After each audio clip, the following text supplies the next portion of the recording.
Hey guys, welcome back to the channel. In today's video, we're checking out Ghostwire Tokyo.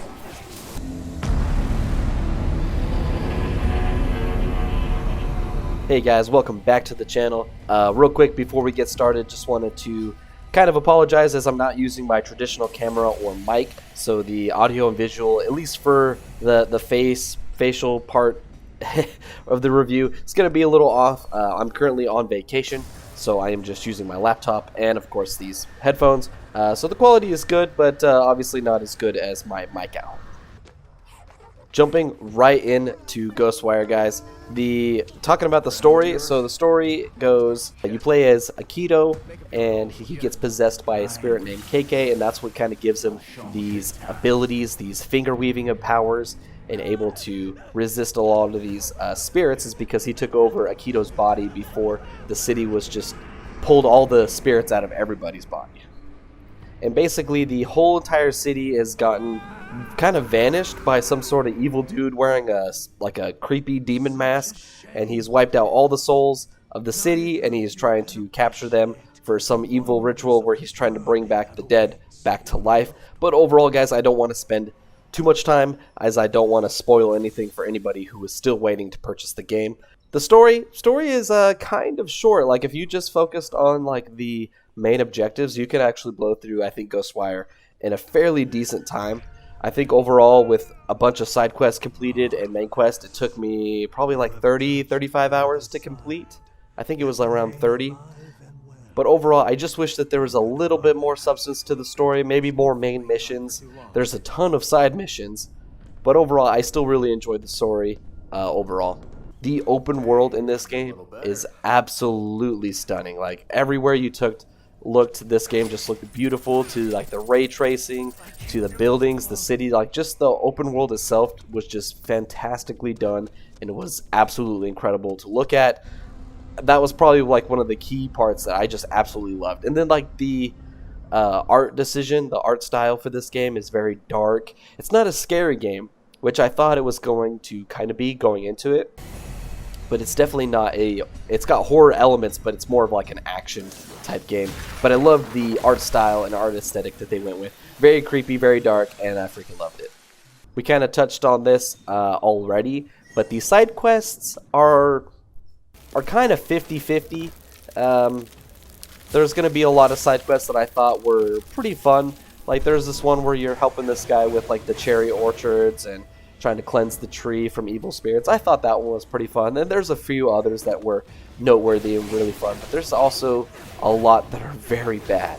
Like one mission in particular has you searching the town for toilet paper because some spirit is stuck in the bathroom and doesn't have any toilet paper. Like, it's pretty, like, really? So like I said, like, the side quests here are pretty 50-50. You're either going to love them or you're going to hate them. The enemies in this game were probably one of my favorite parts of the game. They all looked like really cool and creepy, to these guys with umbrellas that look like Slender Man, to a bunch of like these little kids that didn't have any heads that are jumping around trying to kick you and attack you. Like, and even one, there's my personal favorite is there's this big chick with like scissors that can like rip KK, which is also that you play as, rips out of Akito's body. Kind of like a side thing that I always enjoy in games is that you can pet the animals. There's a lot of animals in this game, and you can pet pretty much all of them. A lot of dogs, a lot of cats, and I think you could even pet the raccoons. Talking about combat in this game, I particularly thought it was fun. I know I might be going against the grain here because some people thought it was pretty bland and boring. I actually really enjoyed it. I love the finger weaving, shooting like the wind style. Like, you got a few different styles. You got your wind style, your water style, and your fire style, and they each kind of do something a little different. The wind is kind of your fast attack. You can do like a bunch really quick. The water is more of like a shotgun type thing, like where a bunch of enemies come and you can hit a bunch at one time and kind of push them back, but it has very little range, so you have to wait until they're up close. And then the fire, which is probably my favorite one, is where you just get your two hands and you just do like a huge, almost like a grenade or bomb type attack. And that one was a lot of fun. But you also don't get as many points as for that one. You get the most points for your wind style, and then the water style's right in the middle. And then also you get like a bow, which I thought was kind of random. Overall, guys, I really loved the combat here. I thought it was really fun. It's really cool to do all these attacks, and then ripping out enemy cores was really satisfying. The only thing that I do wish is that there's a little bit more of kind of like a mix match where you can mix match abilities. It would be cool to have like be shooting water style and fire style at the same time, or wind style and water style, like just little combined abilities or something like that. I wish that there was something like that, but there's not. So the combat, at least on that end, it doesn't really innovate much. It's just your 3 standard, or I guess 4 with the bow, standard attacks. It would just be really cool to combine multiple elemental attacks. Touching on the part of combat is the DualSense. This is a PS5 exclusive. I'd imagine in about a year it'll go to Game Pass, but as of right now it's a PS5 exclusive, so it has the DualSense, which has the adaptive triggers, which I really like for this game. You could really feel the tension and the vibration when you're ripping out enemy cores, and it just made it that much more immersive. And maybe that's why I like the combat more. I guess if you're playing on PC, you wouldn't really experience that. I mean, I don't know if the DualSense works when you plug it into a PC or not. I have not particularly tried that. But overall, I loved the DualSense here. It was fun, it really immersed me, and I was always looking in the open world for enemies to attack just so I could. It was just fun. I really enjoyed it. We touched a little bit on the open world, and as beautiful and amazing as this is, it does have its flaws.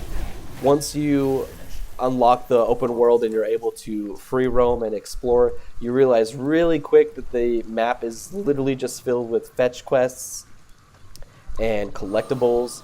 There's not really much. It's pretty much the same as any other open world game that you've played, like the Far Cry, Assassin's Creed, like those type of games. This game literally follows pretty much that exact same formula, and that's what really hurt it for me, because I'm just getting really sick of that type of format. Like, we just need it.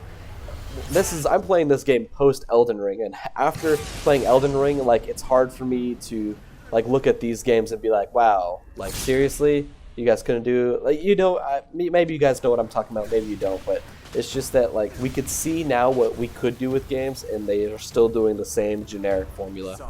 But there is a little bit of a silver lining here that they did with the open world that I actually enjoyed. You start out by just having a very small section of the map, and you can only explore within that small section. The rest is surrounded by fog. Now, if you try to go in this fog, you get hurt, or if you're in it for too long, it can actually kill you. Now, and the only way to extend that fog and to extend the open world is you got to clear Torii gates. And all these Torii gates are usually guarded by various hordes of enemies, or even a boss fight. There's one encounter where I go and I'm fighting this big old like witch lady that's crazy and jumping all over the place, and basically a boss fight before clearing the Torii gate. And so I did like that about the open world. It's not like you just jump into this massive world and you can just go anywhere. Like, you do have to unlock Torii gates, so it made it much more manageable. But like I said, like, once you actually unlock it and you see all the icons just litter the map, it's literally just fetch quests, collectibles. Like, there's several different types of collectibles, so it's like, I don't know, when I looked at it, it gives me anxiety because I hate when maps are just littered with icons, and some of them are, most of them are just nothing. And so what I ended up doing is turning off everything except for the main objectives and the side quest. Actually, I think I turned the side quests off after a while as well, because it was much more natural to just run into it as I was exploring. Another negative that I found with the open world is, as cool as it looks, you can't really go into any of the buildings unless it's tied to a mission or side mission. So as cool as all these looks, you can't really go in them. You could go on top of a lot of them, which is kind of going back into the combat, which I forgot to mention. Real quick, I do want to apologize. I'm kind of all over the place. Like I said, I'm not in my normal recording studio type thing. I don't really have a studio, but I have it up in my living room. I have everything set up the way I have.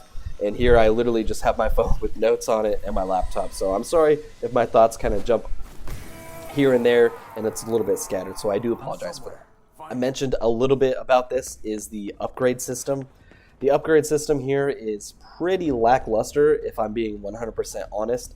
Most of the upgrades involve just adding small effects to your 3 main attacks and your bow, of course.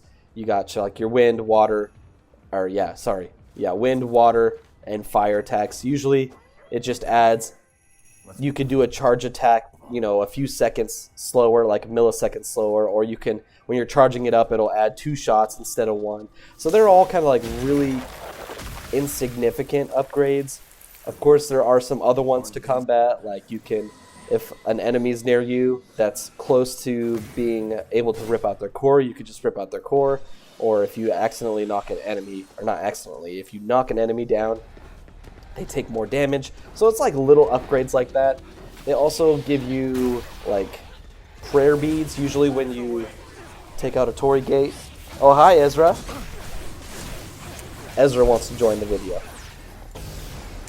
Usually when you clear out these Torii gates, you're rewarded with some sort of prayer bead that usually boosts a specific stat, whether it's your fire ability, your water ability, or how much healing it takes, like how much it takes for you to heal, stuff like that. So, and I did like that when you found, if you're wearing a prayer bead that boosts fire and you found a better prayer bead, it automatically swapped them for you, so that was nice.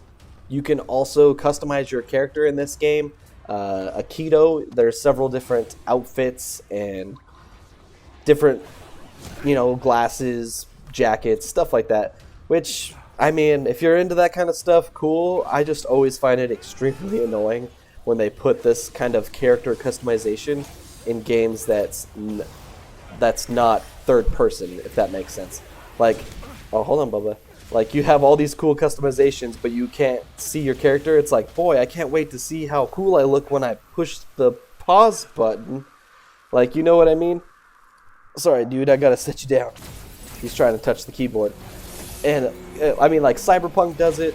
The Ghostwire does it. There's, like, a bunch of games. Tiny Tina's, that I'm also currently playing through, also does that. Like, it's just, I just find it really annoying, because it's like, what's the point? Like, literally, what's the point if I can't even see my character?